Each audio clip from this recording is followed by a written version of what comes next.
ugly. Live? Are we live? Live? Are we? Yeah. We ready? Been live. You're lying. Welcome back. Are we good? What's that? When you like sit back, you look You gotta let me know if we're good. So I can tell them to stop talking. Are we good? like All right. really hard to do. Welcome back to Mik'd. We are live from Uncle Earl's. They are getting ready for a big old day tomorrow. Big day tomorrow. It is, I don't want to say it's St. Patty's Day because it's not St. Patty's weekend. Earl is going to be kicking. They got the concert. We got Nelly. They have Flo Rida. They have all these people coming out here tomorrow. If you haven't been here, you haven't bought your wristbands, come out to Uncle Earl's. Come get your early wristbands. Watch the show. We are live from Uncle Earl's. We're brought to you by Sterling Automotive. Big shout out to Uncle Earl's for making this happen, letting us be here. Shout out to our sponsors, Lance Beal, Law Office of Lance Beal, Dos Equis, Dos E Place, and a new sponsor. We are getting new sponsors every single day. Frankie Harris at Assured Partners. Thank you to all our sponsors for making this happen. We got a huge show today. Coach Mainieri is here, Hall of Famer, my friend, my former coach. Jay Mitch is in the building. Anthony Ranaudo is on his way. We got Stewie, we got Jackie Boy, we got Lloyd working hard. We are fashionably late. We got an alarm going off in the background. We're good. We got a little action. It's all part of the show, baby. We got action coming in and out. People getting their wristbands. We got a lot of energy in the show. Can't wait to talk about everything we're going. We got a huge show. We got March Madness is crazy. Big upsets last night. You have Deshaun Watson. Everybody thought he was between the Falcons and the Saints. He said, whoa, whoa, whoa. Not so fast. I'm going to go to Cleveland, sign a 5-year, $230 million deal. Every single cent is guaranteed. All of the red pennies. Every dollar he got from that team is guaranteed money. So Saints, Falcons, good try. Not gonna happen. Baseball free agent. What'd you say? I knew I should have been a quarterback. Hey, 6'3" quarterback that can sling it. That's probably it. I don't think that. Mikey's thinking the same thing. God didn't bless me with that. I was that at one point. Not that. Admit it. I could have had maybe had a chance. I wish I had 230 guaranteed. Sounds nice. Baseball free agency's kicking too. Chris Bryant got paid. Freddie Freeman got traded, got paid. Yeah, all these guys get the Dodgers lineup is an all-star lineup, and it is. I know they tried to limit the amount of luxury tax they can have in the CBA. That's not going to matter. I don't really think the Dodgers ever really care about that. Not going to matter. Your favorite quarterback may end up in New Orleans, Baker Mayfield. Yeah, I'm out. I'm just letting y'all know right now. If Baker comes here, I'm out. I'm done with it. It's over. I'm selling every bit of Saints. No, you're not. No, I'm selling you Saints underwear if Baker comes here. I'm just letting you know right now. We'll figure this out. We'll figure it out. Look, I'm not saying he's coming, but he may come. He ain't gonna be in Cleveland, I can tell you that. No, that's over. That's gone, right? You got SEC. That marriage is done. LSU starts the SEC weekend. Huge series against A&M. Our friend Nolan Kane, coaching from the other side of the dugout for the first time, which is going to be interesting for him. That's going to lead us into this conversation with Coach. You know, this is opening weekend of SEC is always special, right? We had you opening day of the season here, right? And that's a special situation. That's a special weekend. But opening weekend of SEC is something even better than that, right? You've had 3-4 series to kind of figure out what's going on, kind of figure out who can play, who can't play, who's going to step in, who's not going to step in, kind of set the rotation, set the starting lineup, maybe a couple tweaks here and there. What is your mindset as a head coach, coaching especially for LSU, going into SEC play, having 17, 18 games under your belt? Well, you two guys know this, and I don't have to tell you this, but as a coach and as a player, you come to LSU to play in the SEC. You don't come to play against Maine. Right. You don't come here to play against Bethune-Cookman. You come here because you want to line up against the best players in the country that didn't go to LSU and against the best teams in the country not named LSU. You want to challenge yourself, and you want to see whether or not you have what it takes. And this is where you find it out. This is big boy baseball in college baseball. It's the big leagues of college baseball. And I say that, Mikey, because the worst team in the SEC is like the worst team in the big leagues. They're still going to win a third of their games. The worst team in the SEC is going to win 10 out of 30. Yeah. The worst team in the big league is going to win 60 out of 160, they got to beat right? somebody. Yeah. Exactly. And they're filled with, the worst team in the big leagues is filled with major league caliber players, and the worst team in the SEC is filled with SEC caliber players. I remember when we won it all in 2009, the only series we lost that whole year was to Tennessee. They were the last place team in the SEC, but they had 3 future big leaguers on that team. Right. So what you're starting in SEC play is 30 games that are as intense as college baseball can be. You're going to face outstanding pitching. You're going to face great hitters if you're a pitcher. You're not going to outcoach the other coach. Every venue is an exciting venue, and it's a time to separate the men from the boys. If you've got it, you're going to show it in the SEC. Every Friday night guy in the SEC is going to have a potential to make it to the big leagues. So every Friday night, you're going to go and you're going to face against a major league caliber arm. You're going to have 1 or 2 guys in your lineup that are major league caliber players. And no matter how good or bad that you think or perceive the team is, or how the analysts or the experts say, oh, this team is not that good, and LSU should beat them, or whatever, Vanderbilt should beat them, whoever it is, right. There's always that chance, and I think that's what makes baseball so special. Does your message to the team change going into the SEC play? Like, I know how you talk to us, and I know how those conversations went, but if, I don't think, obviously, people listening and watching, they don't know. Like, does that message change the way you talk to your players? Well, you know how I was. Every day at practice and every non-conference game, we tried to treat it the same. I put pressure on you guys in practice. I put pressure on you in the non-conference games, all for the purpose of preparing you for SEC competition and postseason competition. And I used to tell you guys, look, you don't have to try any harder today because you're playing Texas for the national championship. You don't have to try any harder than you did 30 games ago, against Ole Miss, or 40 games ago in non-conference play. I put pressure on you just to prepare you for SEC play and for postseason play.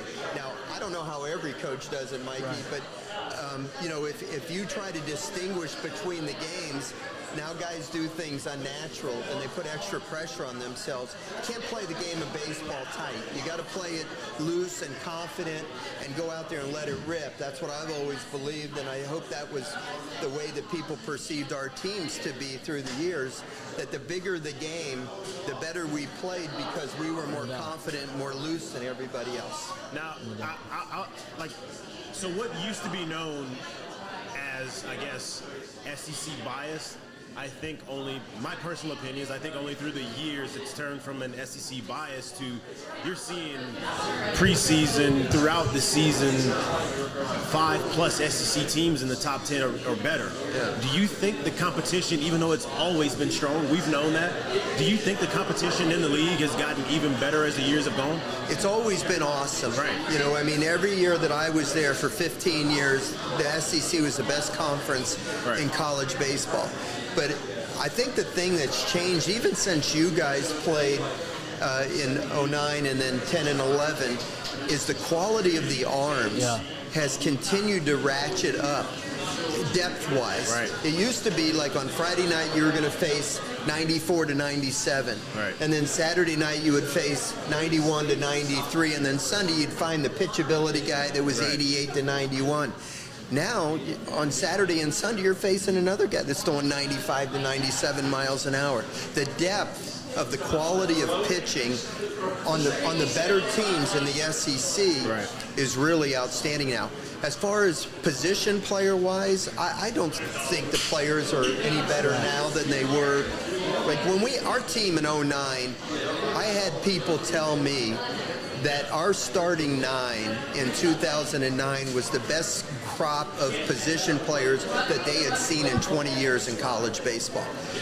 It's hard for me to say that they're better now. In fact, in some ways, I don't think they're quite as good. We had a blend of speed with power, with guys that could handle the bat. LeMahieu could hit the ball the other way, at any moment. Mikey could hit the ball out of the park. Blake Dean could hit the ball out of the park. You stole 40 or 50 bases every year. We could hit and run.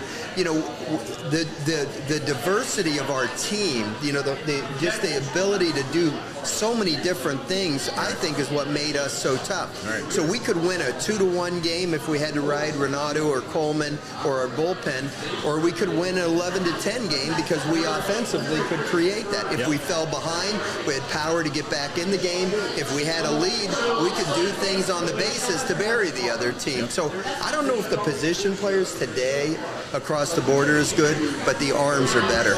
No doubt. I agree. I think the lineup, LSU's lineup this year has the potential to be one of those elite lineups, one of those lineups that are talked about, you know, in the future. And these are the guys that you've been able to be around and coach. And I think the big surprise, and I think the question mark going into the season for this team was, how deep is the staff going to be? Who's going to step up? And I think they've done a good job. I think that's been a surprise of how consistent. I know we talked a little bit about Blake Money and how, you know, you had a conversation with him before you left and saying, hey, you know, and he came up to you after the fact and said thank you. And kind of lit a fire under his ass a little bit and said, hey, you know what? I need to make these changes. And now he looks like an elite Friday night guy. And thankfully, he's not super injured. And I don't think he's going to pitch tonight, but I think he is going to throw this weekend at some point. I think it was only a wrist injury.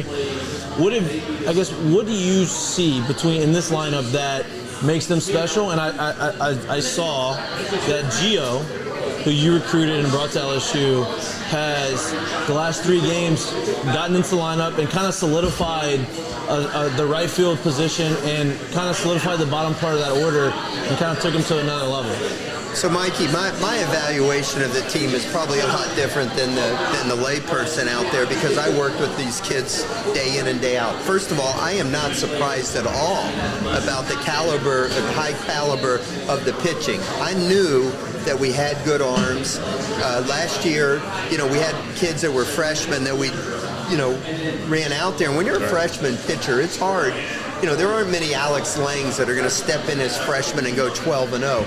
But I saw Blake Money's potential, and I saw, you know, Garrett Edwards and Will Helmers and you know, all those other guys. And then we recruited some good kids as well.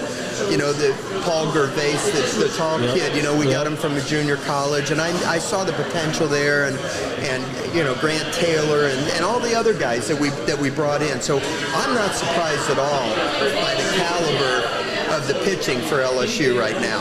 Not at all. And I think it's going to continue to be really good. I think people were underrating it by a wide margin. They're deep. They're deep. And they're in super arms. deep. Okay. Super deep. And you know, the manager, the head coach makes a decision on who they want to stick with. You know, when Anthony Ranaudo became our #1 starter in 2009, he had only thrown 10 innings the year before as a freshman. But you have to bite the bullet and say, okay, who do you want to believe in? And I believed in Anthony, and Anthony went on to an All-American season and led us to a national championship with the way he performed on the mound. So who Jay is going to count on and depend on, not just for, you know, an inning here and inning there out of the bullpen, but somebody that he could, like maybe Ty Floyd is that guy, you know? He looks great.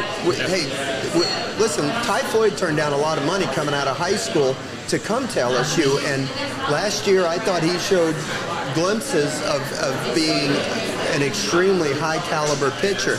I thought he needed to, you know, be able to spin the ball a little bit more to be able to pitch, you know, extended outings, because when you go through the lineup 2-3 times, it's hard to do it just on one pitch. But he's got a swing and miss fastball. I mean, it's a four-seamer. You can tell. For one inning, he can do nothing but throw 15 fastballs. He's going to strike out the side, I can tell you, okay? So there's arms there. To be honest with you, the lineup concerns me more than the arms do. It's got a chance to be elite, like you say, Mikey, but there's a lot of swing and miss in there, and they're going to hit home runs if the wind's not galing in or they're not facing a guy throwing 96 miles an hour. But you know, in the SEC, you're going to face those guys. I don't know if they'll face them this weekend against Texas A&M. Texas A&M has not probably got their strongest team they've had. But when they run up against Vanderbilt's arms or Florida's arms or Tennessee's arms or whatever, are they going to be able to hit consistently those guys, or is there going to be too many strikeouts? Remember, they struck out 14 times against Louisiana Tech that one night. Right. So they have a capability of being really good or struggling as well. They don't do a lot of base stealing, and they don't do a lot of hit and run type of stuff. So that concerns me. Is the offense going to be consistent? Right. You know what I mean? Right. Giovanni brings some speed to the lineup, but he also brings some swing and miss. The other kid that he's replacing, at third base, Merrifield, I was excited about Jack when we recruited him because I thought it was a guy that could handle the bat and hit the ball to the opposite field. And he's done that. He's had some big hits. So, the question again is up to the manager. Does he want to play the guy with outstanding speed that can do some electric things, but he's going to swing and miss quite a bit? Or does he want to play the more steady guy that can handle the bat, not going to strike out so much? Yeah. In your eyes, since it's been such a highlighted part of this season so far, and I personally don't think it's something that'll continue into the year, how important is defense, being able to play good defense in the thick of an SEC season? How important is that to the success of a team? So that's another concern about the lineup, Jared. But, Kim Mulkey and I were talking about this not too long ago. I don't care whether you're talking football, basketball, or baseball. To win in the SEC, you have to play defense. Yeah. I know, in football we won the national championship, and maybe our defense wasn't great that year, but you're talking about there were still guys, there were still some absolute dudes on that. And you know what happens, Jared, when it's an offensive atmosphere, defense is relative, Your defense only has to be good enough to hold them down a certain amount, because of an elite offense, like we had when Joe Burrow was here. But I don't care what the sport is. If you don't play defense, it's hard to win championships. And that's the thing that was the most underrated thing about our team in 09 was how great our defense was.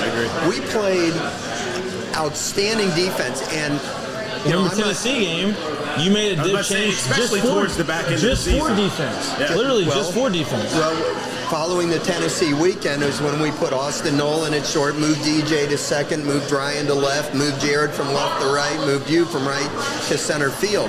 I'm not saying we upgraded center field by taking Leon out and putting you out there. Leon's coming too. Leon's showing up. So hey, I'm gonna tell Leon, hey, coach said I was an upgrade center field from you. I'm gonna tell him that. I'm not gonna tell him that. Tell him I was an upgrade. I will say we upgraded right field,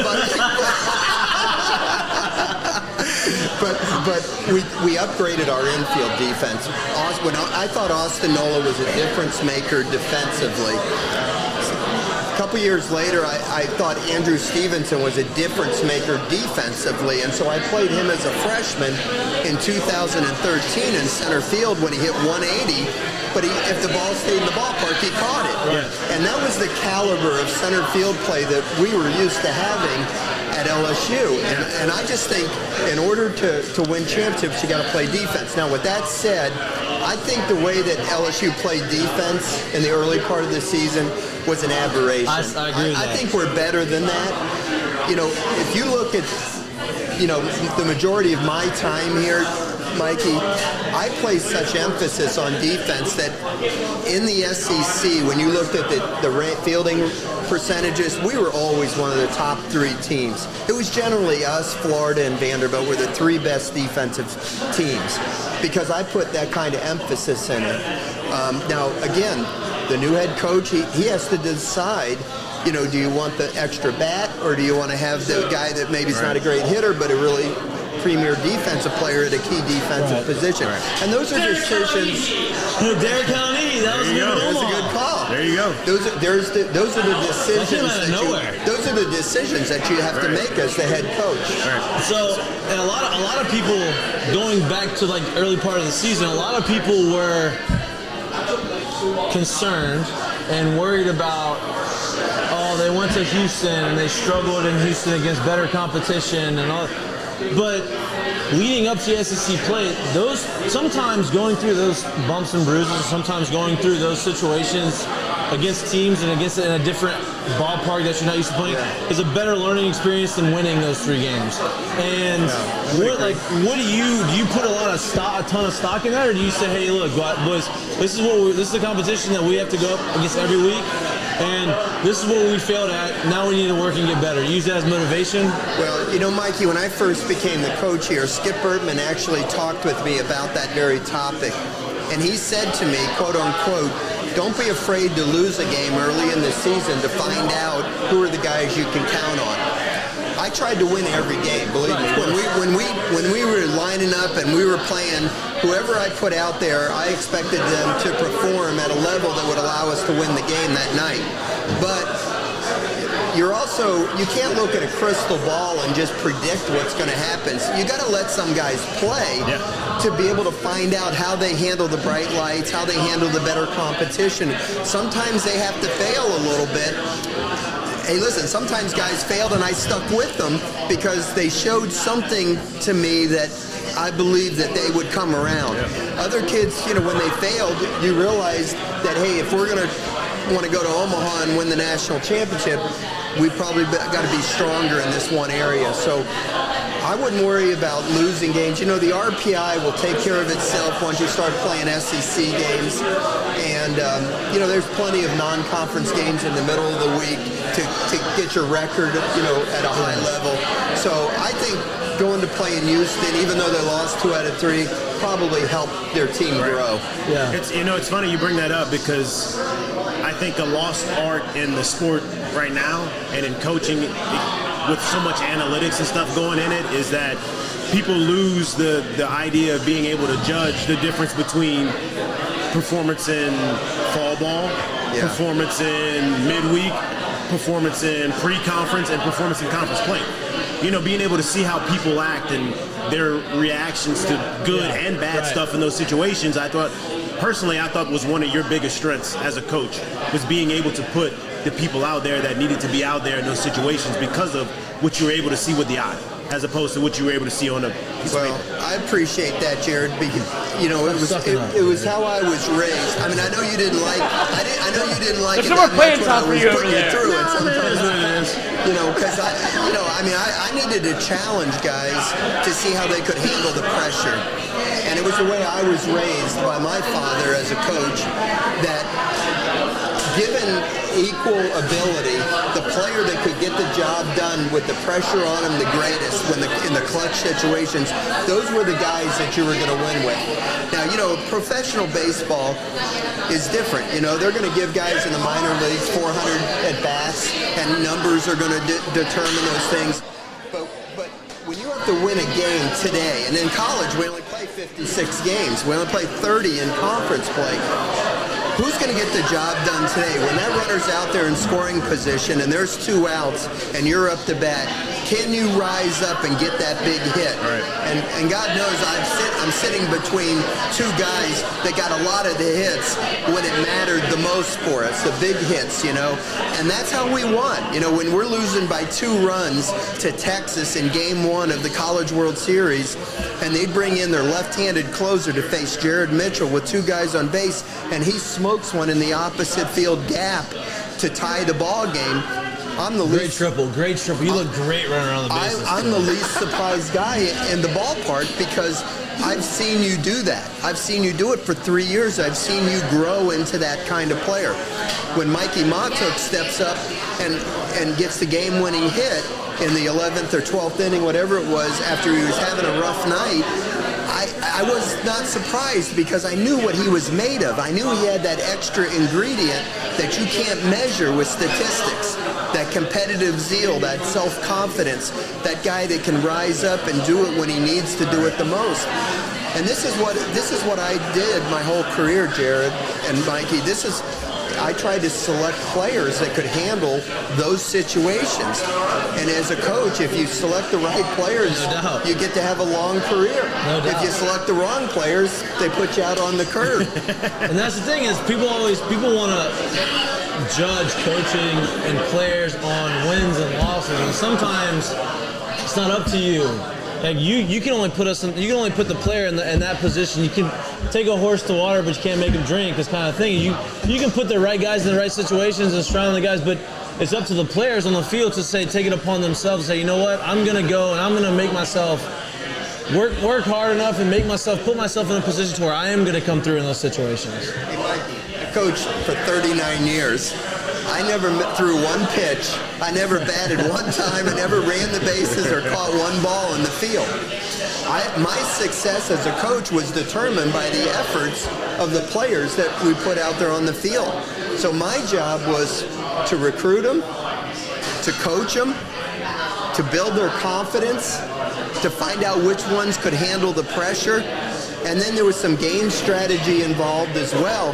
But the profession that I was in was solely, my success or failure was solely going to be determined by the efforts of a bunch of 18 to 22-year-old kids. It's a unique profession, but it's what I loved. Yeah. I loved molding a team. You know, I used to always say that when we started fall practice, it was like I was handed a big pile of clay, and now it was my job to mold it into something beautiful. Right. And it wasn't me. I took the criticism once in a while, a little bit of the praise, but I wanted the players to get the praise, and I wanted to take the blame when it didn't work out. Yeah.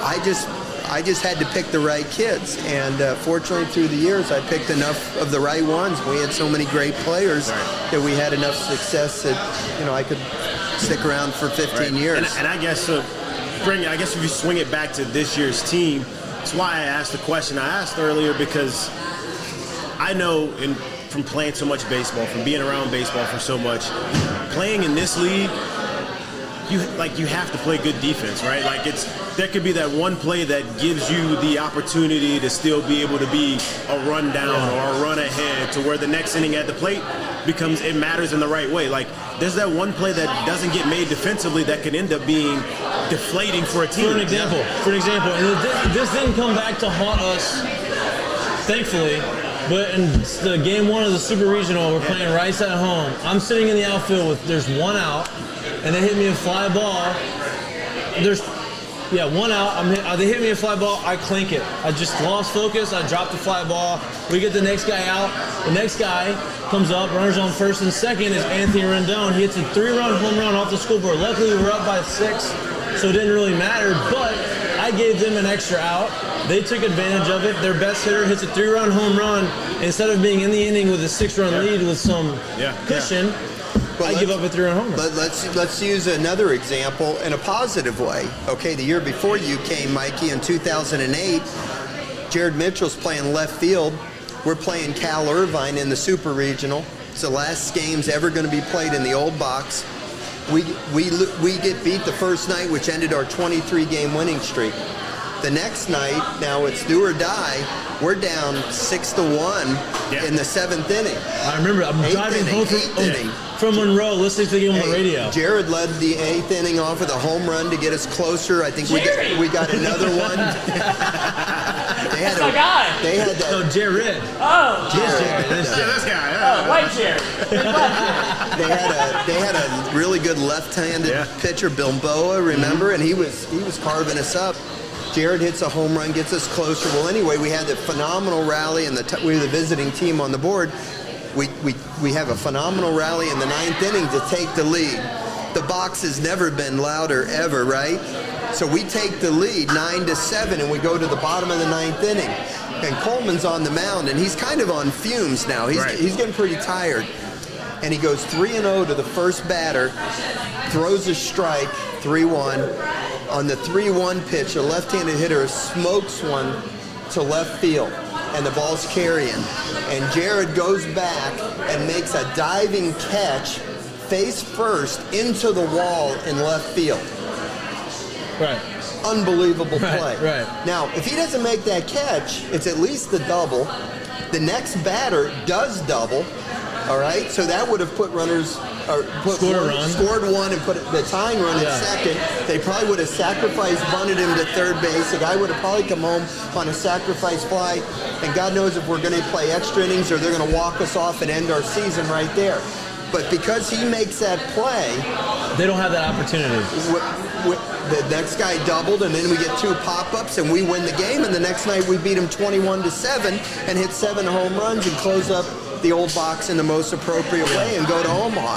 And that trip to Omaha laid the groundwork for us winning the championship the next year. And to touch on that, just to go back through like that 23-game winning streak, I can remember, like we were great during that span offensively, but I can remember when we would be on offense and we're hitting, a lot of that was due to the entire dugout was we waited for that one walk. Yep. That one defensive mess up where we're like, maybe we might be down in the game, and no one ever felt, because once that happened, we knew the door's open. There it is, the door's open. Yeah. So I can remember how much we were basically feeding off of bad defense or bad the other pitching. teams. You know what I mean? Defense, So like that, it's huge. And like you said, I think that the beginning of this season was a little bit of an aberration. I don't think that's how they are, because Jordan Thompson played great. I think he's a good shortstop. 100%. I think he plays great play. I think it was just one of those things. They fell into a couple of, baseball is such a mental, emotional game that sometimes you get in those. I mean, 2010 we went through that 7-game losing streak, and that was just like no matter what we did, what we tried to do, we couldn't get out of it. Like it was, sometimes you go through it, but you have to get out of it. The other side of it is once you go through that and you get better, you're better for it later on. Although you could have gone the whole night without bringing that up and reminding me. That was right in the middle of that, coach. Never happened. Hey, we had off at Ole Miss like 3 times. 3 times in a row, basically. In one weekend. We had a players-only meeting against Florida on the Sunday game in Florida, and I get up there, Ranaudo's talking, everybody's talking. Anthony's here. He probably remembers this. The players-only meeting in Florida when we were losing in the middle of that 7-game losing streak in 2010. So we're going there, we're talking. Yeah, right. Oh. So I get up there, right, and so we had this like emotional meeting, and so we go up to the Sunday game, and they had their starter who's ended up becoming the SC pitcher through nothing but cutters. I forget his name. I'm leading off the game. Mainieri. First pitch of the game, home run. I'm like, I run around, I'm getting fired up. We lose the game 8-1. Yeah.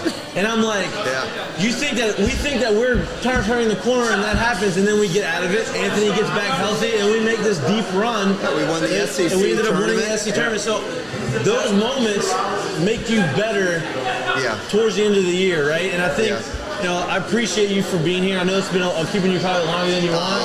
It's good to be with you guys. I do. Get in here. This is the time. This is the time. I'm in. So, what were you going to come in and relieve me? I didn't know. We set that up before you because you're the biggest. You're a much human better being here, starting pitcher than I know. Usually we know that. Yeah, I'm not a reliever. Yeah. But I want to touch on this because I think a lot of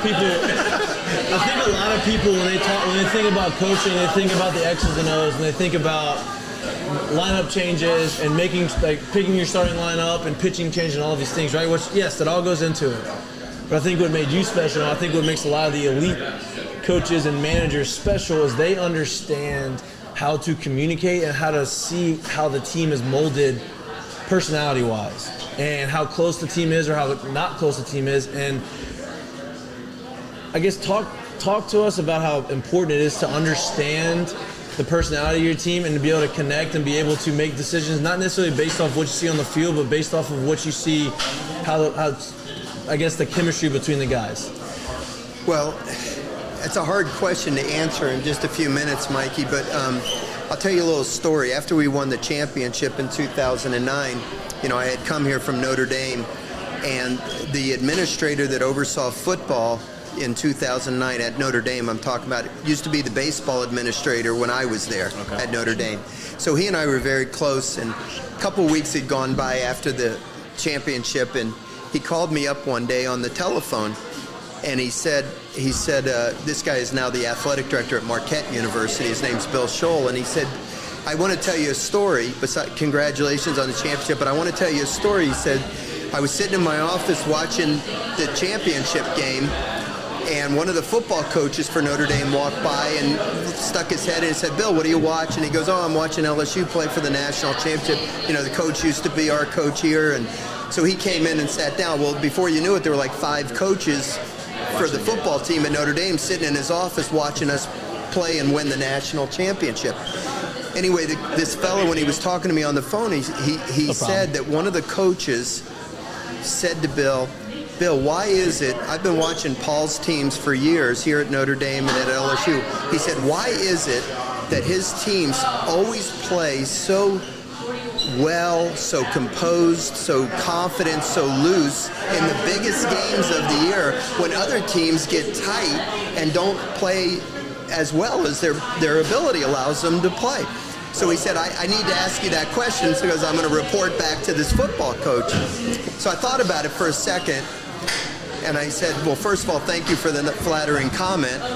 But I said, Bill, the only thing I can think of, the reason is because every player that you saw out there playing for us for the championship, every one of them earned their position. I didn't hand anything to anybody.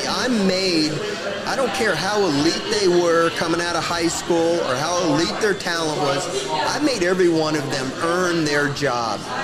So if you know that you had to earn your job and you're on a really good team and you're playing for the national championship, that must tell you something about yourself that, hey, I must be pretty good. Right. And so they played with poise and composure and confidence because they knew they were good enough to do it. And I guess, I don't know if I'm answering your question, Mikey, but it's not just one thing, it's a building of a team. It's a building of a player, of an athlete, where you see something that you like in him, that you believe he can be a winning ball player, and then you mix in challenging him with a lot of encouragement and a lot of confidence in him, and you love him up. Like I remember when Jared was a freshman, my first year here, and he had struck out in the 9th inning with runner in scoring position late in the game, and we had lost the game. And after the game, the reporters were all waiting to meet with me, and I had Jared, I don't know if you remember this, I had Jared come and sit next to me in the dugout. And even though, people that out there, all the reporters were waiting out on the field to talk to me, they didn't know what I was saying to him. But I was saying to him that, look, I don't care how talented you are physically and the skills that you have. If you can't do it in clutch situations, you're never going to go anywhere in this game. And I challenged him. He didn't like hearing that, okay? He didn't like hearing that. But then he's the guy that hits the triple against Texas with 2 guys that tie the game. Somewhere along the line, somewhere along the line, he crossed that bridge where he knew how to get him. Like Michael Jordan used to talk about how he'd get in the zone, and he'd want to take the last shot of the game. Somewhere along the line, all of you learned how to put yourself in that mindset where you were focused and intense, but you weren't pressing. You were able to relax yourself and be confident so that you could handle that situation. And that's what I tried to do as a coach, and hopefully I was successful most of the time with you guys to do those kinds of things. Now, when you try to, you get this guy, and then you get this guy, and then this is how you build it, and then you try to. So, hey, listen, sometimes I used to do things to make all of you mad at me so that it would be a unifying thing among you guys. Seen that a couple times. I was actually about to say that. I was like, not every player is built the same, right? You had to figure out what's going to resonate with them. For me, it was you had to be hard on me, and you had to challenge me to become who you wanted me to be. You had to kick me out of the cage in 4-man ball for doing nothing and commenting on something. You had to challenge me and tell me that the pitcher's pitching better than me, or if he's not better than you, then you're just not good enough. Yeah. Well, and you had to challenge me that way. Some guys you needed something else, but I think that's what made you so good is you were able to pick and choose, and you knew what to say and how to approach that challenge of that player. I'll add this in it too, because I think this is important to understand, is that it wasn't just the 9 out on the field that felt that they earned it. Is that he was able to get that message and that feeling across the entire bench as well. So there was no players pitting against each other, basically. The guys that were on the field felt like they earned it. The guys that were in the dugout were cheering for those guys, and they felt like they earned it, and everyone was pulling on the same side of the road. That's very hard to do, and he was able to do things like that. Well, I appreciate you saying that, Jared, and I know Anthony knows this because I've done podcasts with him before, but I've said this many times. I don't think we win the national championship in 2009 without Buzzy Heidel and Chris Wait, time out. It's not and Nolan Kane. We definitely don't. We 100% don't. That's not a question. It's not even a question. So when Buzzy and Chris were starting players in my first year here, and we didn't have a very good team that first year, okay? And they were starting players, and they were good ball players. You know, I mean, obviously they were good ball players, but they weren't the caliber of player that we could line up every day with and then win the national championship. And so at the end of the year, I knew we were recruiting a really good class. You know, that was Anthony's class coming in the next year. It was the #1 recruiting class in the country. And I knew that Chris McGee and Buzzy Heidel's roles were going to change. Nick Pontiff's role was going to change. Right. You know, Ryan Bird and Nolan Kane's roles were going to change. And I sat them down and told them that they could be very important individually. I would talk to them and tell them, you're going to be a very important part of the team, but it may not be in the capacity that you're used to or that you want. Right. But if you have the right attitude, you can affect the team in a positive way. If you can't have the right attitude, then you're better off not being a part of the team and you're better off going somewhere else. Right. So what I tried to do was just be very honest with guys, whether it was what they wanted to hear or not, and let them accept their role. And hey, everybody wanted to play, but I can still remember, you remember in 2008 when we went to Kentucky? Matt Clark was leading the country in home runs. You weren't on the team yet, Mikey. I was watching them. I was watching. We were going to face. You remember this? We were going to face 3 major league future major leaguers, 2 lefties. Remember? Paxton And Rustin. Yeah. And we got rained out on Friday night. And the next day, it was beautiful, sunshiny day, but the wind was blowing straight in from right field. I mean, the flag was as stiff as a board, blowing straight in, and we were facing these 2 tough left-handers. And I went to Matt Clark, and I said, Matt, you're not going to be in there today. And he almost blew a gasket, you know? Yeah. What do you mean? I said, Matt, you're struggling against lefties. You're not a good defensive player for me to play you for defense, okay? Really honest. Hey, Not good. That's what he does. Yeah. Jacob Barrier, you And I said, speed is going to matter, so I'm going to put Chris McGee in. Let's go. As the DH today. And McGee went like 4 for 6 in the doubleheader, stole 2 bases, scored the winning run in extra innings, and then the next day Clark was back in there and he hits a home run in the 9th inning to win the game for Probably the us. best pimp job I've ever seen, too. Like, It's so funny you bring him up today because we've mentioned him on the show before, but we talk about Chris and we're like, Chris is one of them dudes in that 09 year where it was every time he got in the game, whether it was to steal a base, to whatever it was, he was making impact in the game. Like it was never not that. We just knew it. Like, hey, Chris is playing today too. And how about Buzzy? Remember when Ochinko pulled his hamstring before the Auburn series? Wait, that hamstring pulled was his better than 3 hamstring. days. You said that. They're miraculously healed. I don't know how that happened. I think Buzzy going 6 for 8 in 3 games probably had something to do with it. hey, Buzzy was nice at first base, too. He had some pitch. Buzzy wasn't gonna miss anything. No, he was nice at first base, too. Sean was sweating. Sean was nice. Sean's While he pitched. Sean had that extension for the extension. There you go. But you know, you asked me and you're safe flattering things to me, but it's the kids, you know, they have to have the right attitude, and when you get it right, like you've got really a great team on the field, you've got outstanding pitchers with a deep enough staff, and then you've got reserve guys that are great team guys that love LSU, that you know are all in. It's magic, Right. You know, I mean, you wish you could have that every year that same way. It doesn't always work as perfectly as it does some years, you know, but, you know, I always tell young coaches, I just did a clinic up in Illinois for high school coaches in the state of Illinois. It was freezing. I was up there, it was like 4 degrees, you know, a month ago. Not at all. Yeah, And obviously the clinic was indoors, but and I told these coaches, I said, you need to spend more time talking to the players that are not regulars, that are not everyday players for you, to make them understand their role, to keep them vested in the team, because when you call on them, they got to be ready, but you want them to be good teammates so that you have a great atmosphere, and it's just something I always tried to do. I know we talked a little bit about Notre Dame. This is a little sidebar. For an update, I know it's a game of interest. They were winning 41-36 against Alabama at halftime. I think all LSU fans are probably Notre Dame fans right now. No doubt. Anything against Alabama, No right? doubt about it. Get Alabama out of there. LSU plays at 6:30 or 6. Yes. So that's going to be a game of interest. Iowa State. Iowa State. Big sports show. Big sports show. You had a question, I think you had a little earlier. I mean, he kind of answered a little bit, but I was want to know how, because of the way that you treat people differently, you have to feel the gauge and temperature of what player is after getting his ass, or, hold on, this might be a little bit soft. Yeah. How did you Well, it's not much. He doesn't really sugarcoat things if you're No, what do I believe? You know, it's not necessarily soft.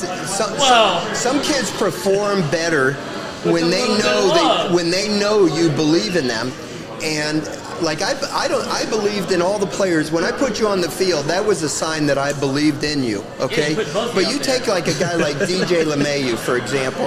When DJ was in his freshman year, which is my second year here. One day, I guess I was going on a particular rant in the dugout, and Bleeding from the what? You remember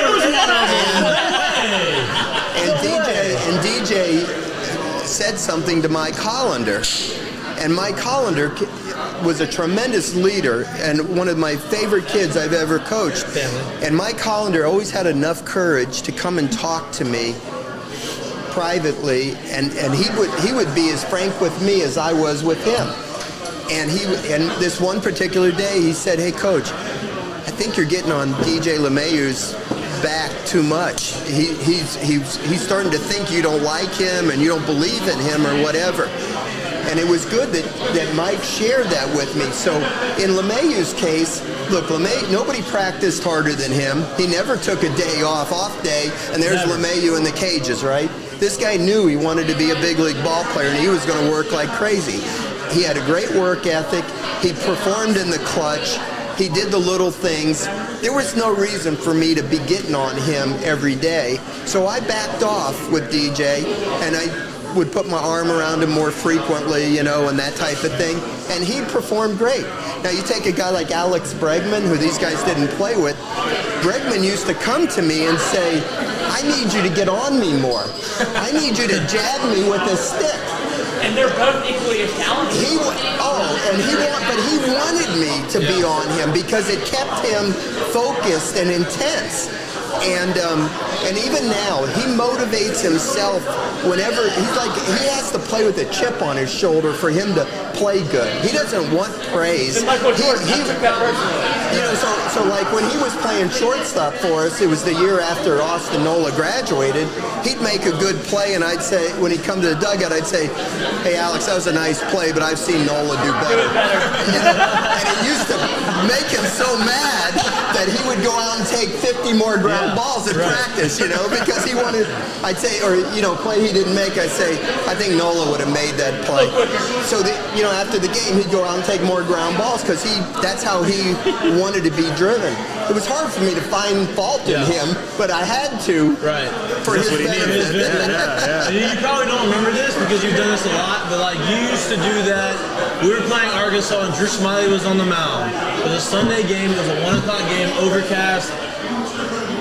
And one of those just dreary, you always kind of come out a little sluggish, and we had a situation in my first at bat, runners on first and second and third with 2 outs. He elevated a fastball, struck me out. And it's just kind of one of those things, I wasn't upset, but I wasn't happy, but I just kind of put my bat down, and you just didn't see that fire in me, and so you got in my ear, and you said, "Hey, did you go out last night or something?" And I was like, "No, I was sleeping by midnight." "Are you lying to me?" I was like, "No." He was, "Oh, so he's just better than me." There was no correct answer.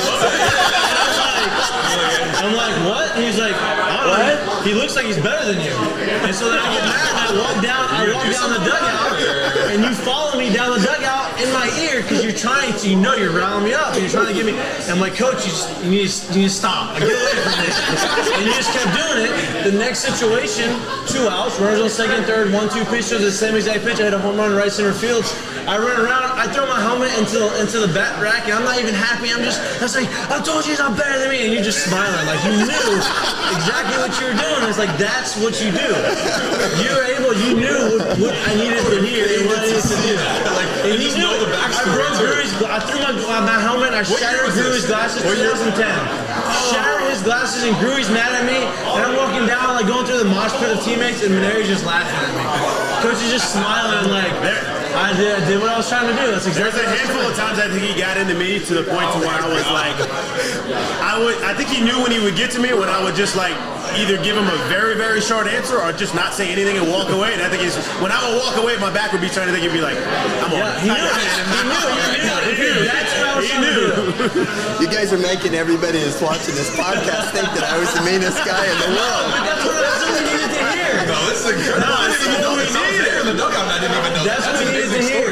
Well, my job was to get the best out of you for our team's sake, but also for your development's sake, so that you could take your careers as far as they could go.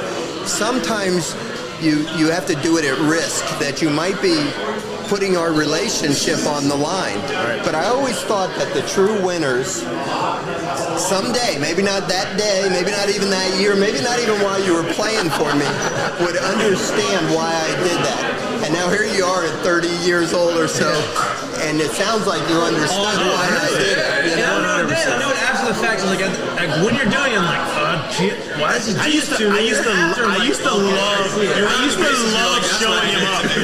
Hey, I used to love in my mind. I was like, he's on me right now. Oh, I can't wait. I'm just gonna look at him. Just stare at him. And he wanted that. He wanted it. Like, I was playing just to like look at coach. That's what you You wanted. didn't care about anything else that was going on. Like, I'm getting this hit because I can't wait to stare at him.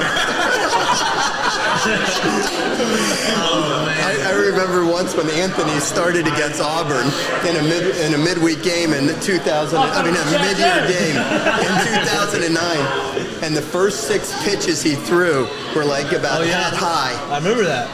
And I went out to the mound after 6 pitches, and I ran out to the mound, and I said, "What the hell's wrong with you?" And he looked at me and he goes, "I can't feel the ball in my hand." And I said, "Well, damn it, start feeling the ball with your hand." I thought you were from up there. 6 pitches into the game. 6 pitches. Figure it out. Anthony, what's going on? How many strikeouts you have that night? 15. I think he found it. Hey, Blue. Feel for this thing right now. New ball. That was it. He was like, let's get a new ball. Problem solved.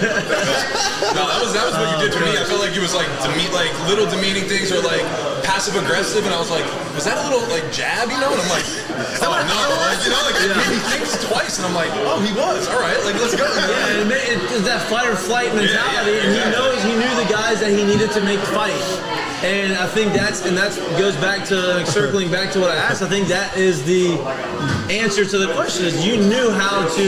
He's like a dad. Yeah, he knew like, okay, I need to do this. But please tell me there were times when I went to you and put my arm around you and said, I know you can get this guy. 100%. Those were just less memorable. These were the memorable. These are the ones that serve better for entertainment.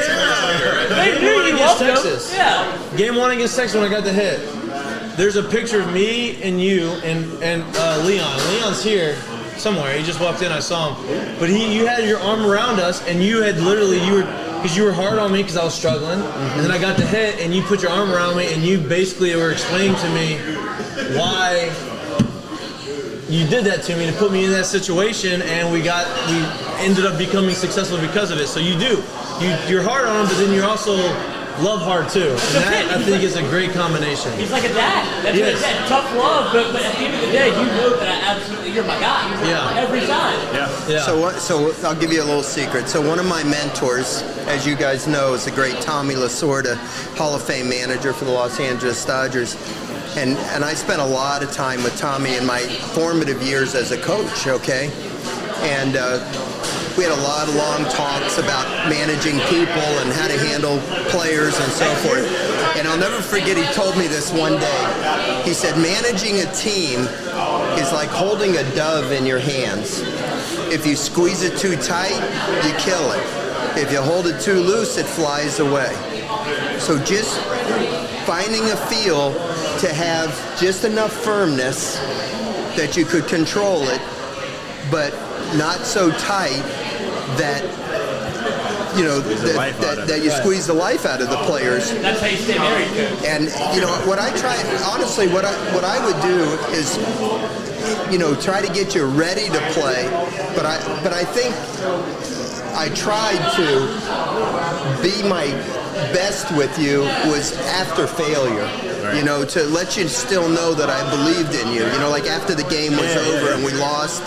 That was when I tried to be as positive as I could with you, because I didn't want you to get down on yourselves. You don't gain anything as a coach by beating your players down. Right. You sometimes have to beat them a little bit just to get their attention, but all I ever really wanted to do was build you up to make you believe that you could do anything you put your mind to it. So, did you ever have any? I was thinking about this earlier when Mikey was like coming in the dugout. I was like, we're all pretty hot-headed, but we're all level. Have a level of normalcy to us. Right. Over 30 years of coaching, have you ran into anybody that was crazy and maybe tried to kick things too? What I was thinking is how do you command the respect not to get hit or somebody push you or do something like that? Does that make sense? Oh yeah. In the heat of the moment? No, I would never let it go that No, far, I know, but I'm saying, but a dude that's crazy, might not even just have that.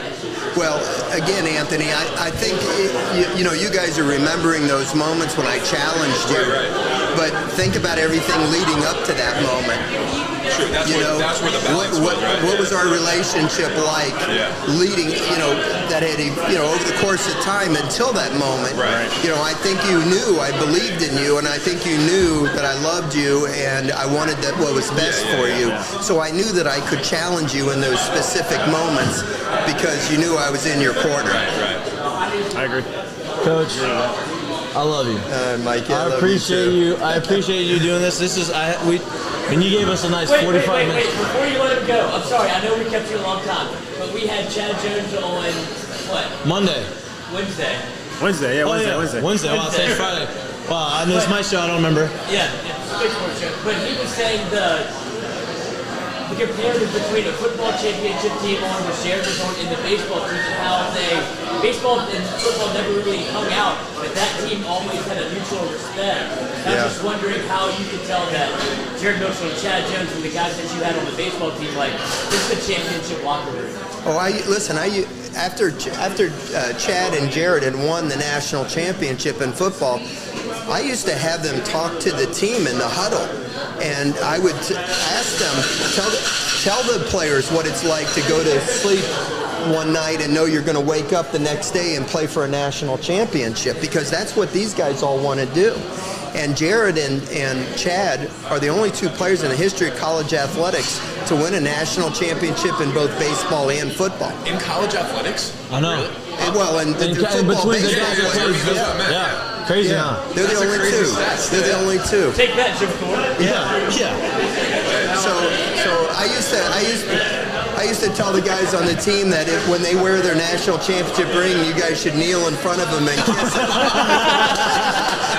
until you get your own. But remember when I used to tell them this all the time, that you can't believe what it's going to be like when you go to bed at night and the next day you're going to wake up knowing you're going to wake up and play for a national championship. Well, of course, the final series is best 2 out of 3. So we have this amazing game, the greatest game I've ever been involved in, when we beat Texas in Game 1, when Jared hit the 2-run triple, and then LeMahieu hit the 2-run double to tie the game in the 9th, and Mikey wins the game in the 11th, and Matty Odd had shut him out for 3. It was the greatest game ever, okay? And in brutal conditions, it was so hot. We had guys getting IVs in between innings, and it was just the most courageous, toughest team you ever saw in your life. And we win the game, and we all, we're celebrating, and we go meet in right field like we would after the game, and Buzzy's in the huddle, and he's like jumping up and down, and he's like, we're going to go to bed, and we're going to wake up and play for a national championship. Remember that? Yeah. Well, first, we had beat Arkansas, to win the bracket, and he did it in the huddle. And I said, because we made it to the finals, and Buzzy's jumping up and down saying, we're going to go to bed and wake up and play Vanette. I said, Buzzy, it's best 2 out of 3. We're not going to win 2 games in one night, okay?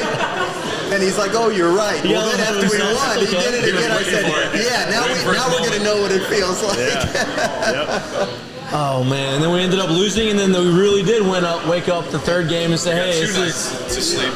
That's what he said. He said, I remember you telling us before we went to sleep. You said, "Hey, if I told y'all at the beginning of the season that we would go to sleep and we would wake up and win, we were in the last game of the season, the last possible game of college baseball season, we would be playing, and you have a chance to win a national championship. Would you take that? Would you be excited?" And we said, yeah. He goes, well, that's what the situation is. Screw this loss. This means nothing. Yep. And we went to sleep, and we woke up, and we beat the crap out of them. Well, Anthony remembers that because he told me this privately not too long ago, because we had just gotten beat by Texas, and the guy shut us down pretty good, that pitcher that night. And we thought we were going to win the national championship that day, and it didn't happen. And guys were hanging their heads a little bit, and I grouped everybody up right down the third base line there, and I told them, hey, if I'd have told you back in August that we were going to play one game for the national championship and Anthony Ranaudo was going to be our pitcher, would you have taken that deal? And all you guys started nodding, of course, and we went out and did it. But Anthony told me that gave him such a feeling of responsibility for the next night and confidence that he could do it. And of course, he led us to your 3-run homer in your game when he hit in the 6th inning had a little to do with it too. But it was a great team effort by everybody. Yeah, it was it all. Yeah, it was just so well timed too. Like no, it was perfectly like mic drop. Like it was like I remember that game. That game ended. We lost. We had that conversation after the bus ride back to the hotel. And by the time we got to the hotel, you would have thought we won. It was the loosest group of dudes. Like it was, everyone was having fun. It was almost like we had a day off going into the national championship. Like it never happened. That's what I wanted. That's what I wanted. I said, look, we're not going to walk off this field with our heads hanging. I want you to go get on that bus, play the music. Let's go back to the hotel. Loosey-goosey. Get a good night's sleep, and tomorrow we're going to beat their ass for the national championship. And that's what we did. That's what we did. And there's nothing more intimidating if you're on the other side. If you see a team get off the bus, it's like, oh, they look like they're confident for no reason. Like, we just beat their ass. Like, they don't know that. They're coming off fresh. You know what I remember about that time in Omaha? We were there for 2 weeks, and we played 6 games, the 3 days in a row against Texas, but we had played 3 games over like 10 days, before that. We had practices in between, and our practices were great. Yeah. Like, guys were so loose, but except for when DJ got hit in the head. Yeah, well, that wasn't so good. Yeah. But, it was just like that 2 weeks just flew by for me. We just played so great. It didn't feel like it was 2 weeks. Now, for the fans and all the family, I'm sure it felt like it was a felt month. like forever. Yeah, right. But for us, it felt like it was like it didn't feel that long. And it was weird too. It wasn't like we weren't doing anything crazy, but it almost kind of felt like baseball was almost like on the side. Like we were like, oh, all right, let's go lock in for a couple hours, and we'll come back and just hang out with friends. Yeah, we'll just enjoy the place we're in. No doubt. It was crazy. That's when you know you're good. Yeah. For sure. So I remember talking to guys that were in that same College World Series, and they were like literally everything was scheduled to a T. We were like, dude, we just kind of having some fun with it. What do you have to do? Oh no, we went to the zoo and we did this. We had practice. First night, we got in town. I felt like I knew the town because we were there last year. Yeah. Over here, and I was like, what am I doing? But it was great. It was chill. Way different. Wait, you didn't see Chad Jones at BP? Chad making a standing ovation in batting practice. Yeah, we told that story. It was a special moment. And there's the great Leon. And there he is. There's Leon. Leon, baby, he's here. Coach, I told you, I promised you I'd get you out for the second half. I lied to you a little bit. It's 14 minutes left in the second half. That's a good score, though. The Irish are whipping the they're group. whipping Alabama's butt. Any bets on that? I have some bets. We'll talk about it. I want to talk gambling with Coach on here. Couldn't can't get him caught up in it. I don't want him to judge me. No. Coach, I love you. Thank you for doing this. Thank you for being out. Always great to be with you guys. Anytime you want to come on, anytime you want to be here, I love you. So thank you. Thank you, Mikey. We're going to take a little break, get Leon on here, get Coach out of here. Yeah. Give her hugs and kisses goodbye, and we'll be right back.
The Jordy Colada Show is brought to you by A-Bears Lawn Maintenance.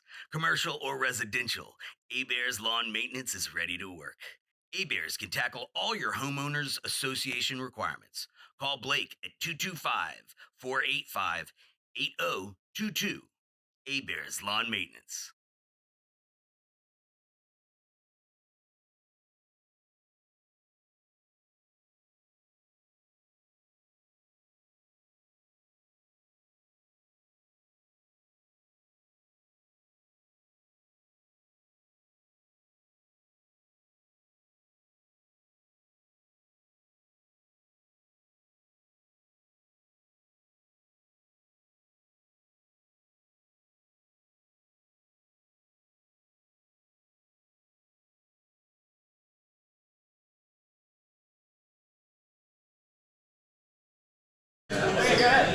Welcome back to Mik'd Up. I'm about to kill Lloyd.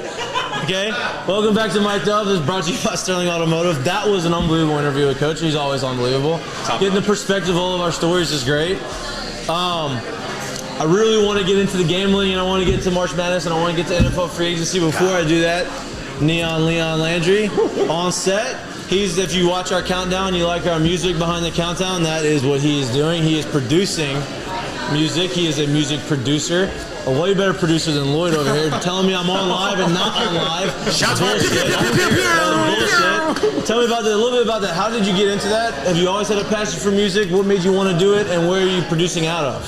Definitely always had a love for music. Grew up in a musical family. My granddad is actually part of the Skylineers back in the 60s. Hey. Yeah, he was like a lead singer and a guitarist, so it's always been in my family.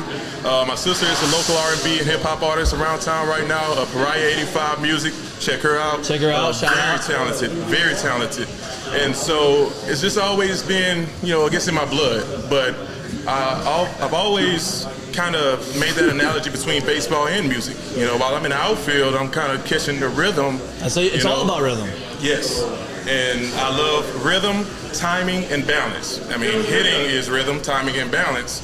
So is music. And so I just apply what I know in baseball, apply it to music, and so far it's been working pretty good. Music's fire. You are going to be literally the only beats that I have on my show are going to come from Leon Landry. So we have a trailer in the works. Yes. Our show is progressing. We have a countdown with music behind it. We're going to have an exit with music behind it.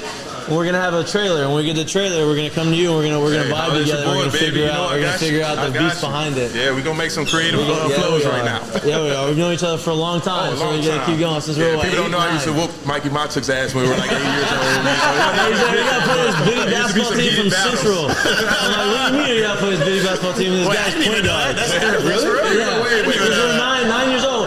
They came out third place team in the national bitty basketball tournament. We beat them. Came out in second runner-up. There's basketball now. In baseball, World Series when we were 10, same year, they came out there. We beat them in the semifinals to go to the finals both times. So we grew up playing against each other. Teams or whatever, travel teams, whatever.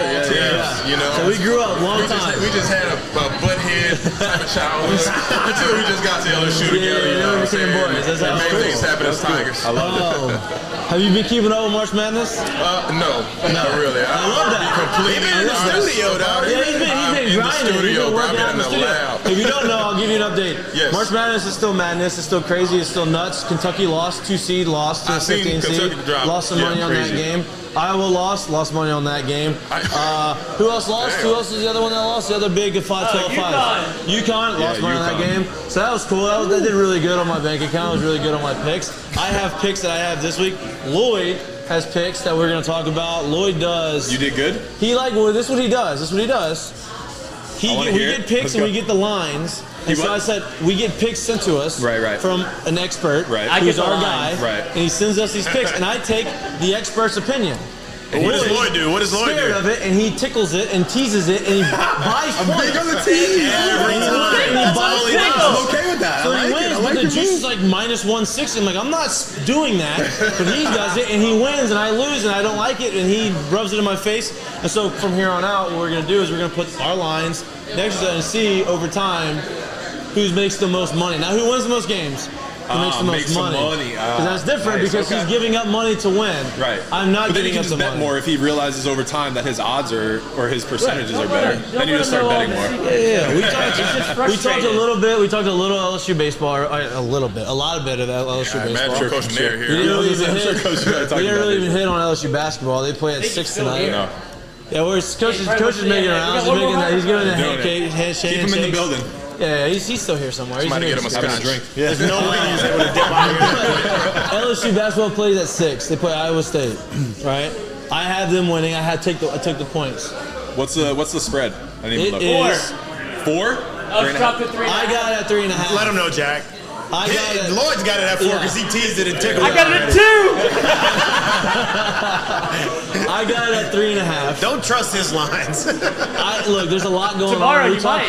We talked a little bit about baseball-wise the psyche of athletes, the psyche of behind the scenes, how coach could kind of motivate us based off of our personality, how not having a coach. Obviously, Will Wade got fired. Going into a tournament, like you would think that has to weigh on the team a little bit, but then you think about it, you're like, well, the only thing that is normal for these guys is playing basketball on the court, like on the court of play, right? Not the field of play. Being there, competing, that's the only thing that's normal out of all these situations. So people are questioning, like, are they going to be ready to play? I think they are.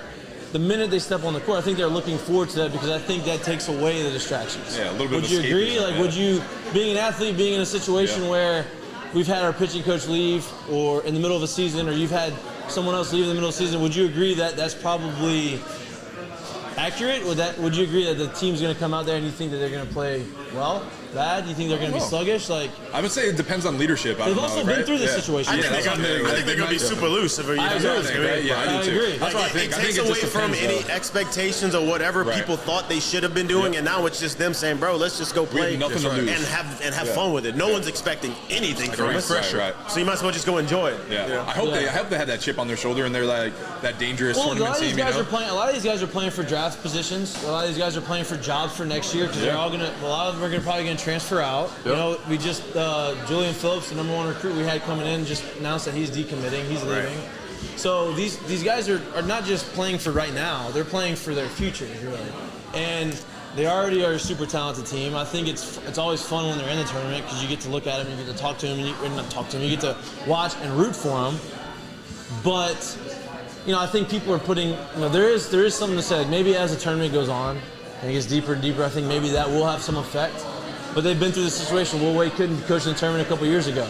Yep. So these guys, Darius Davis is on that team.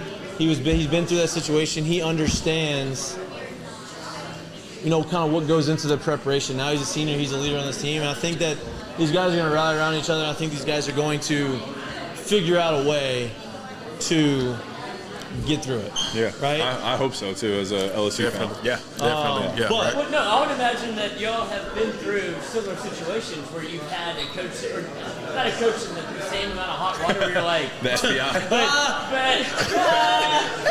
where you feel like, what the fuck are we even doing here?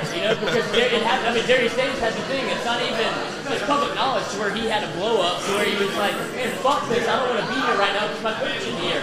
Like, you have to have the guys in the locker room, and that's a leader doing that. And he was enough of a leader to come back and say, that's on me. Obviously, there's a reason I'm upset. But how do you bounce back with that when you're in a locker room and, like, you talk about having a team meeting, players only. Like, that's where LSU basketball is right now. Like, Nickelberry can do whatever he wants. He's just keeping them together. But he's a Scotch face. tape. You gotta.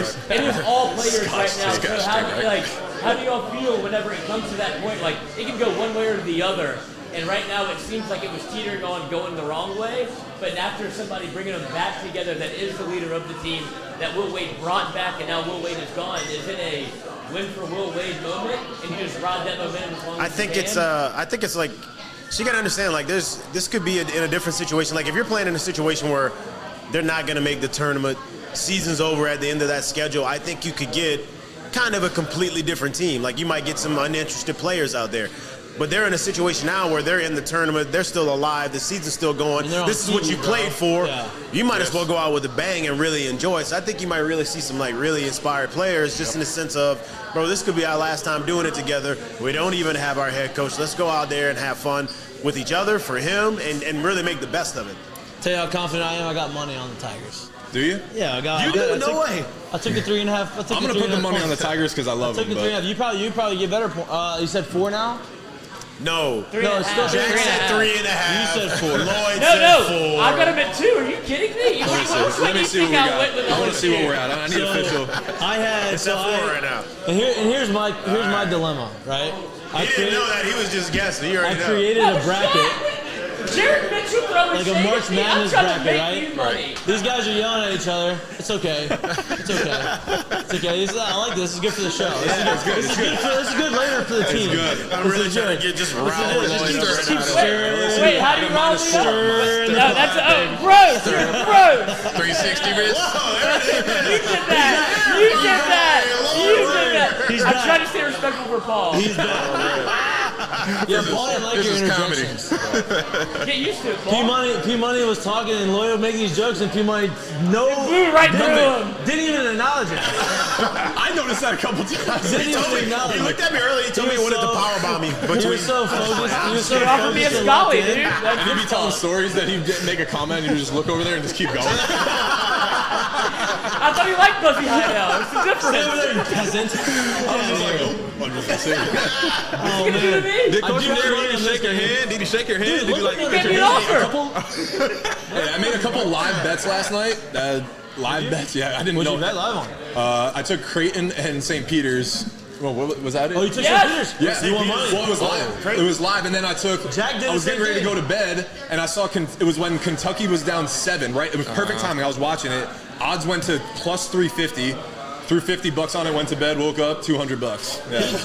They went to overtime Nice. when everybody would have taken Kentucky. What did you bet? What did Yes. you put on that? Wait for Creighton. No,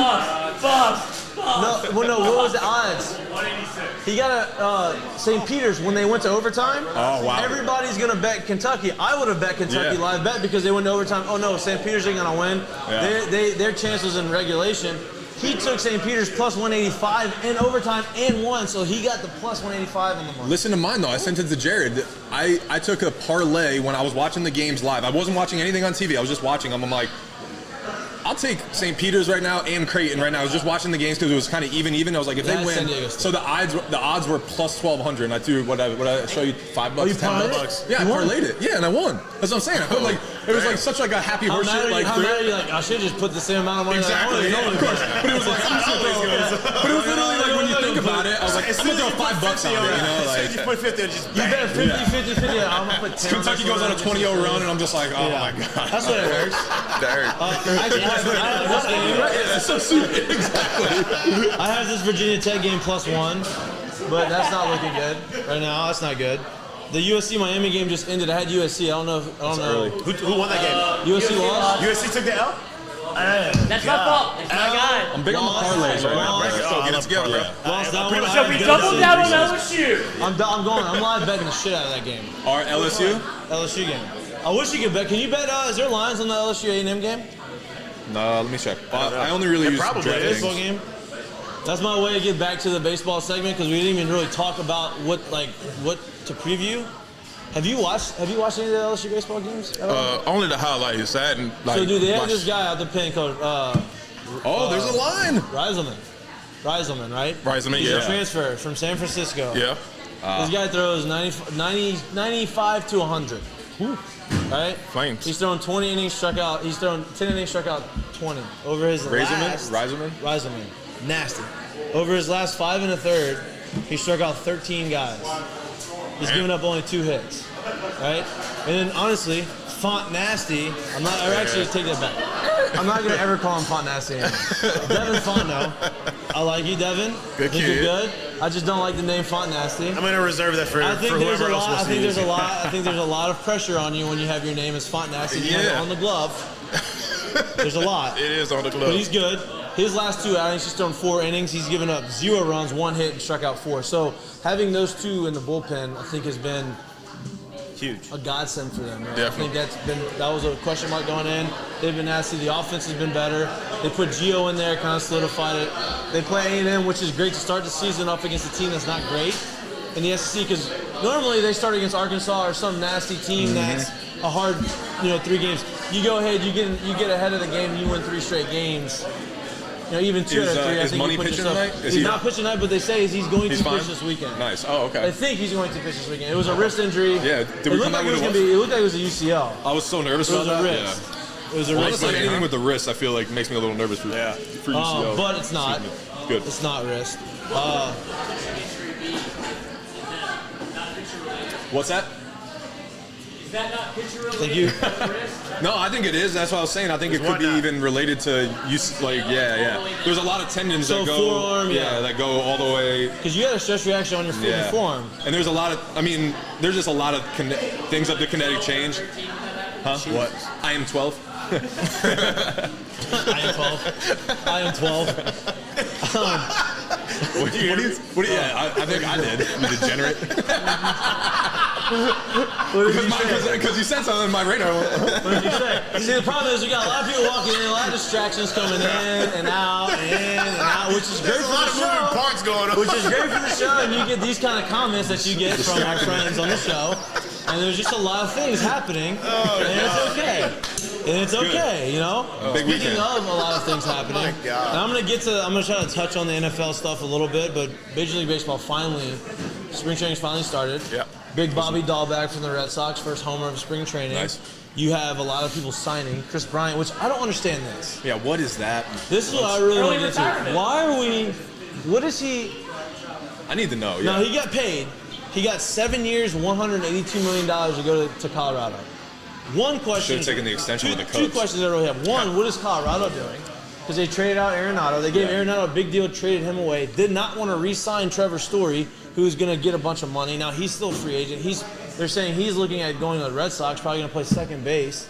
For the Red Sox, and have him play second and have Bogarts play short. Kind of solidify their middle infield, right? Oh my God. But then Colorado goes out and signs Chris Bryant to a big deal.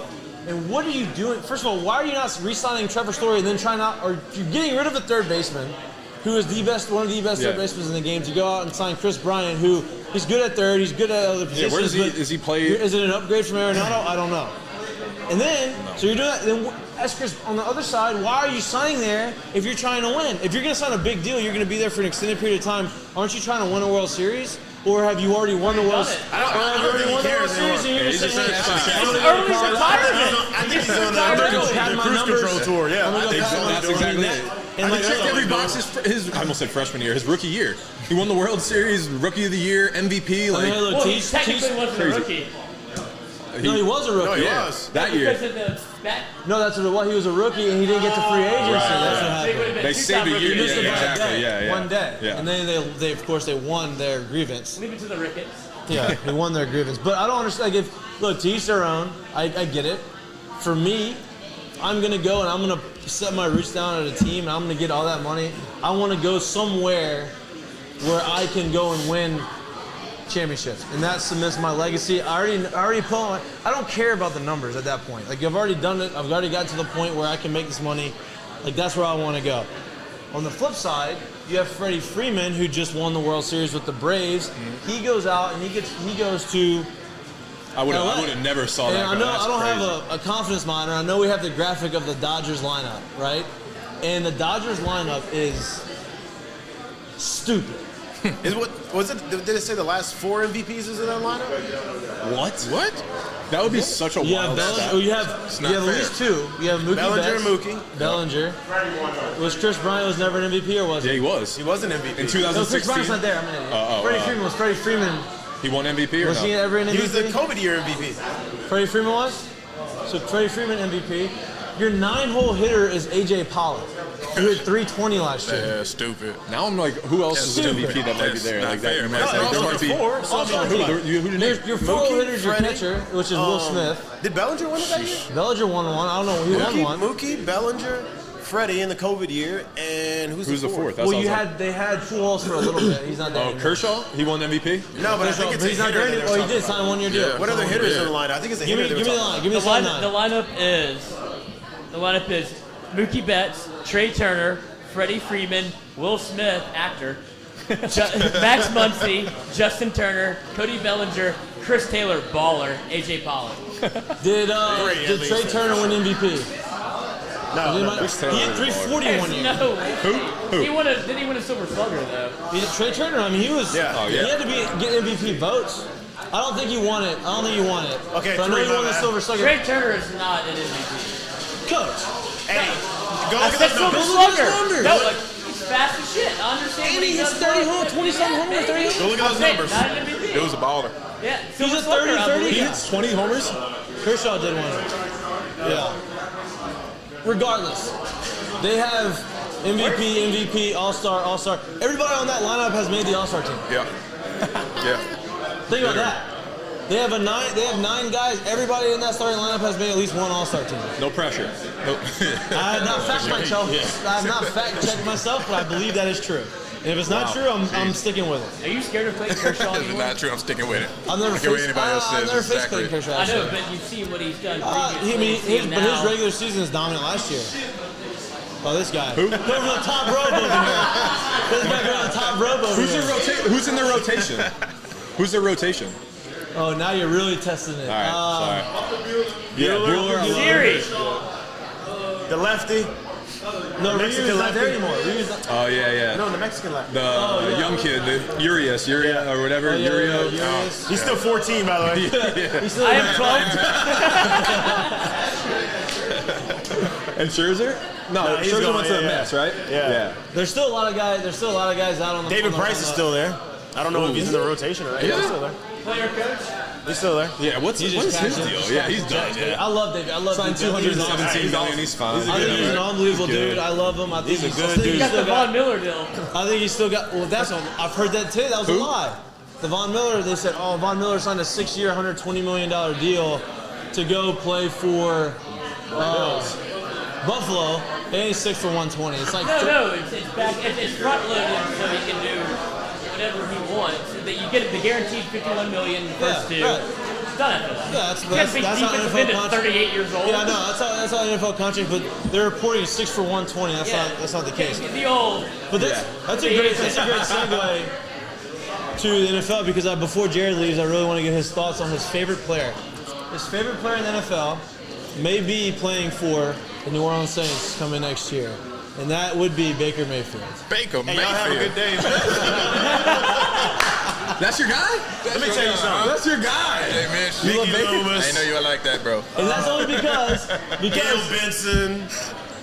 Everybody know. If y'all bring Baker over here, consider me done. he's moving. He said he's moving, changing residency, Changing moving residency. address. I saw that, yeah, I saw He's that. not coming. He's not Demanding coming. a trade, right? He's demanding a trade from Louisiana. I want nothing to do with Baker. Jared Mitchell is. Jared Mitchell is demanding a trade And if from you got a problem with Baker, call me. I want nothing to do with you here. That's it. Yeah, he needs a So roommate. now, but the reason we're talking about Baker Mayfield possibly coming to the States, which I don't think is going to happen. I think Jameis is going to come before he will. Yeah. Is because Deshaun Watson said, "Hey, I'm picking between New Orleans Saints and the Falcons.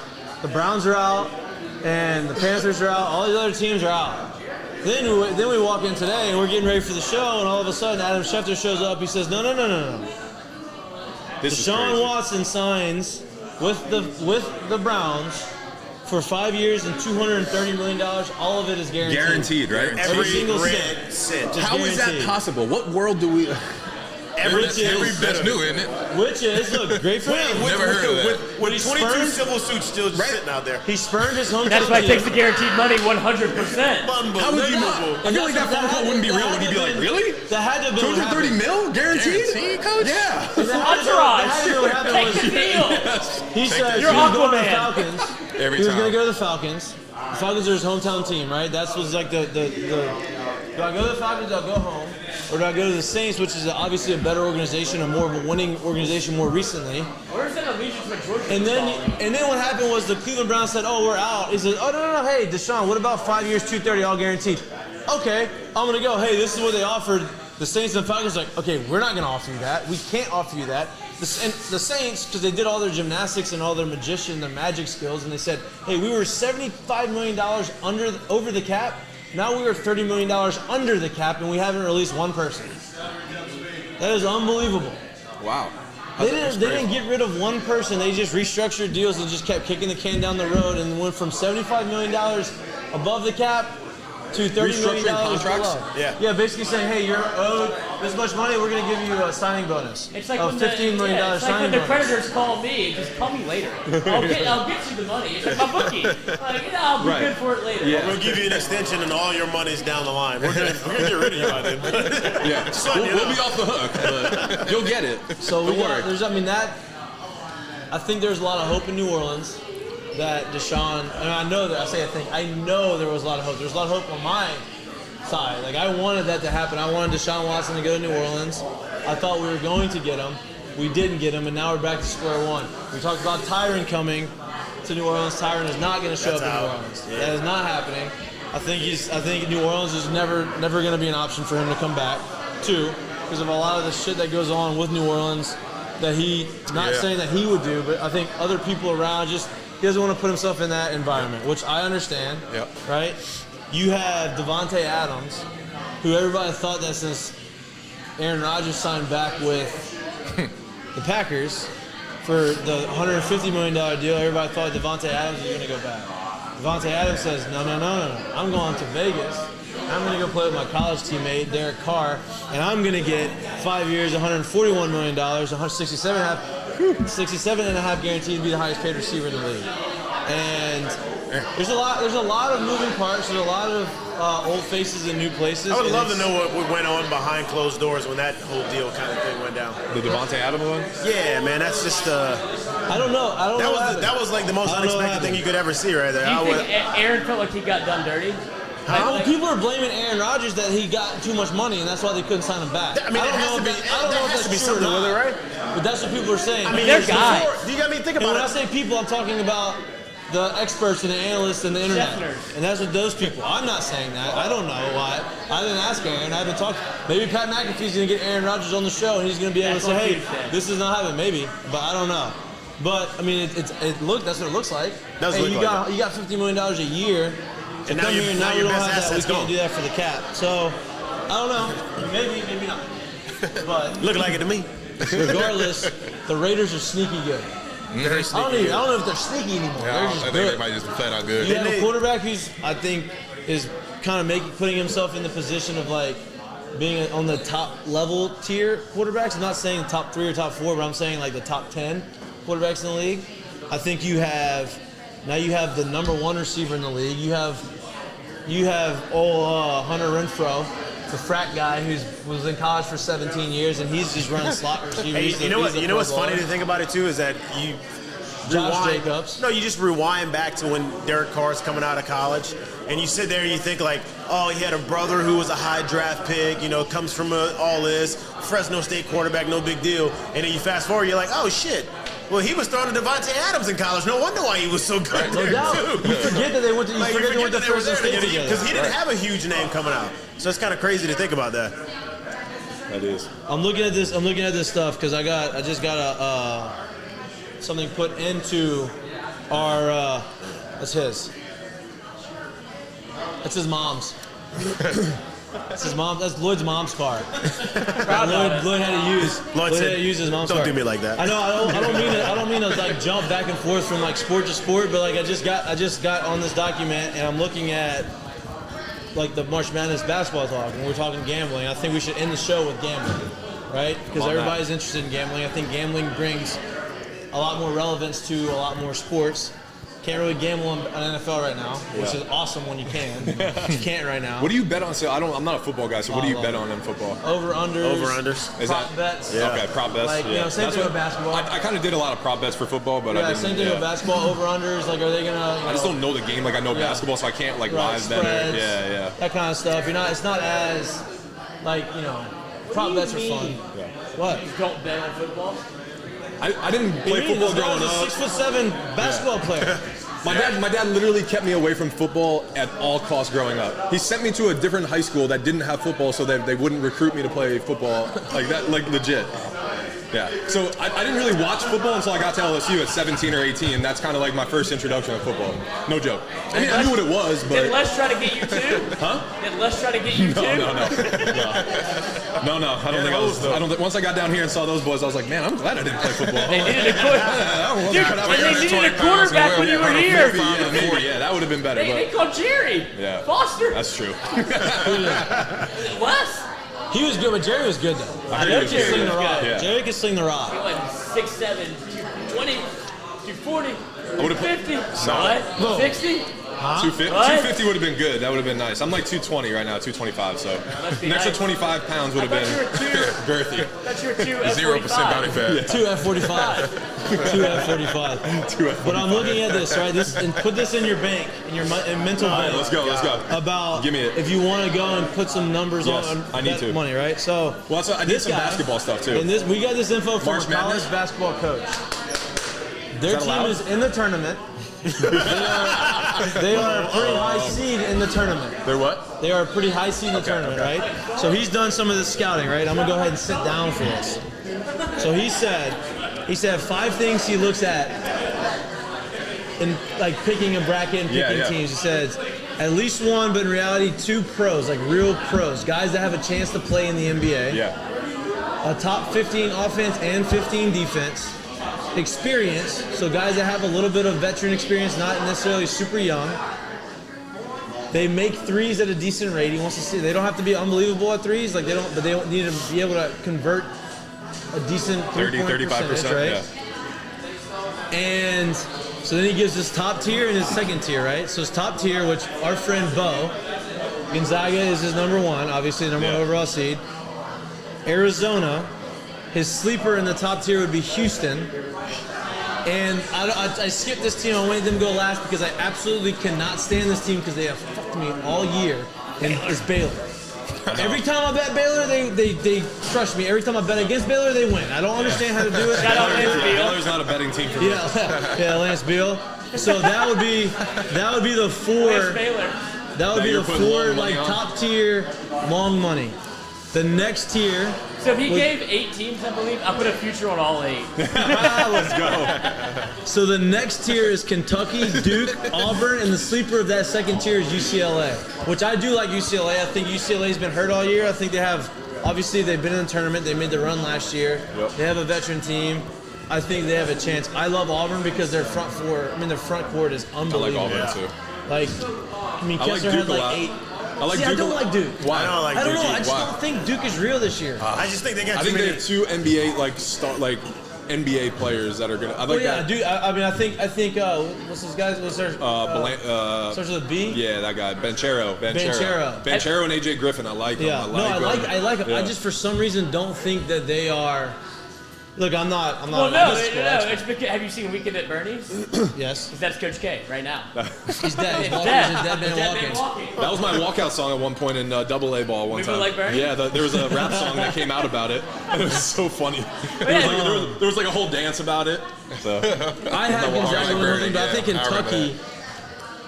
I like Kentucky because I like Kentucky's guards. I think Kentucky's guards are really good. You know they got Kentucky that lost last night. The Kentucky that's done. Yeah, but they're done. Big sports show. Women's basketball. Going into they were a good pick before yesterday. Ladies have a let me chance. rephrase. And you're gonna take this man's bet. Going into the tournament, I liked Kentucky. Obviously, guard play is not the only thing that matters. Right. Let me rephrase my statement. This was going into the tournament. I did think Kentucky had a chance because of their point guards. Obviously, not so much. They lost. I talked about how I lost money on Kentucky last night. Yeah. I got a little distracted. I'm boozing up a little bit. It happens. Got a couple It's drinks all good. under my system. I forgot that I'm betting on Kentucky Duke tonight, lost. though. I was trying to forget that memory in my betting mind. on Duke tonight. But Are you taking Duke tonight in the 2-15 game? 2 and 15. They're getting ready to play. You're at least I gonna bet. have not bet on Duke. Hopefully they're gonna the win money that that I have put in, the teams that I have put in, I have Ohio State, which they just won, right? Money line, cash that in. Davidson and Michigan State have Davidson. I had the Virginia Texas game, which that's not looking very good for me right now. The Miami USC game, which was not good for me. USC lost. Yeah. So I'm out. 2-2. And then I have the LSU Iowa State game. Wait, did you say you took Davidson? Davidson +1 over Michigan State. I'm taking Michigan State, I think, money line on that. I don't know. Because that's a 10-7? Is that 10-7? Yeah. Yeah. That was one of the ones I think I picked. Davidson +3. That's what you did? You bought 2 points? Of course. Of course. Of course I like that. But Just can't keep your fingers out of it. Big tease guy. we started late. We started the show late because Lloyd told me I was live and then we weren't live and he lied to me. So I'm blaming that on you. You started early.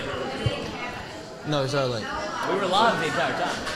See, I don't know. It was coming back from break. Have you ever heard the story of the boy that cried wolf? You're that guy. I can't tell if you're lying to me or you're not lying to me right now. I'm gonna pretend like you are lying to me. I'm gonna assume that you are lying to me. Are you ready to start the stream? You ready to start now? We actually haven't pressed record yet. Great practice session, boys. We'll be back. It's an evening session. All I'm trying to say is we are live from Uncle Earl's. We have been live from Uncle Earl's for the last 2 hours. If you have not gotten your wristbands, come and get your wristbands. The Earl-a-Palooza is going to be hot and popping tomorrow.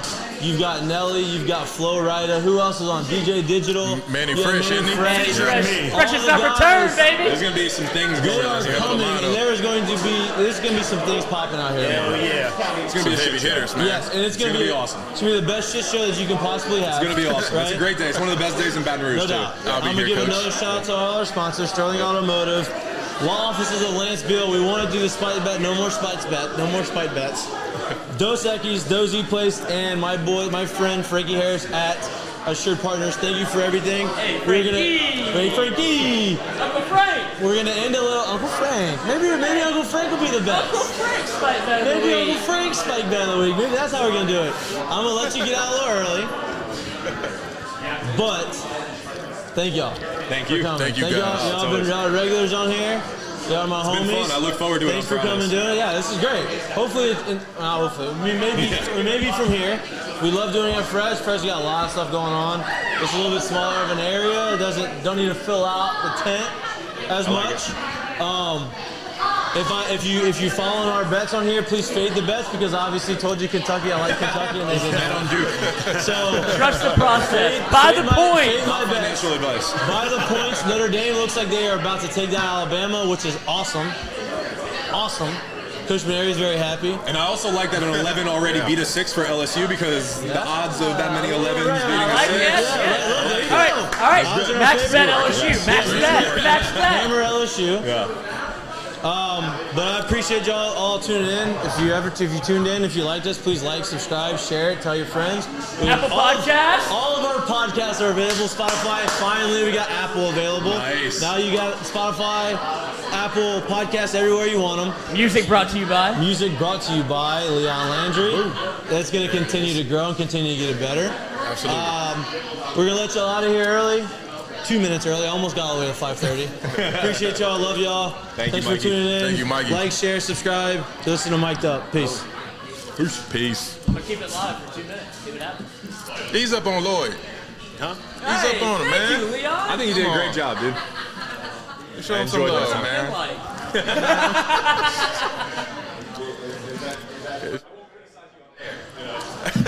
Like. Mikey would. Yeah, but he likes that. Lloyd wants me to do that. He likes the banter. I like the banter, too. Heat it up. Should be. Lloyd doesn't back down from the banter. Choke me.